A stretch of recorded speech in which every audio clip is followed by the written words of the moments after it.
kasama na lang pamilya namin. Kaya nasaktan ako kasi ngayong Pasko na to, hindi namin siya kasama. Actually nga po sa bahay, parang hindi mo malalamang Pasko eh. Hindi mo malalamang Pasko doon kasi nakalagay lang doon yung pictures ni Mama at may bulaklak na may kandila. Kasi hinihingi pa po namin hanggang ngayon yung hustisya na nais po namin makamtan. Nung siguro mga first ako dito, siguro mga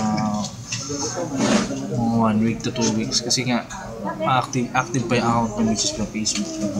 Tumatahimik ako, tinitingnan lang ako ng mga tao dito, hindi nila ako kinakausap kasi nga masakit.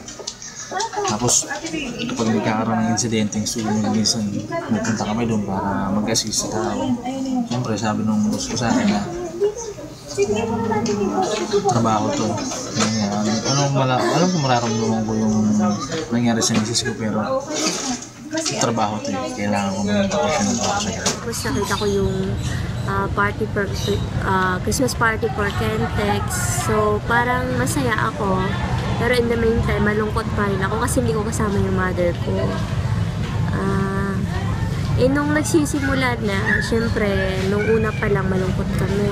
Pero nung may mga may mga naglalaro, ganun, may mga parapol na, yun, masaya na kami doon. Tsaka nung pinakamasaya doon, yung kainan namin kasi kami mga Kentex ay naging pamilya na dahil sa trahedyang nangyari.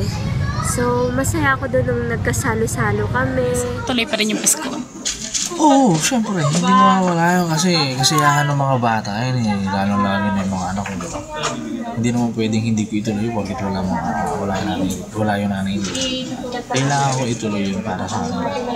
Kasi isang beses sa isang taon yun. Tsaka kailangan ko ipakita sa kanila.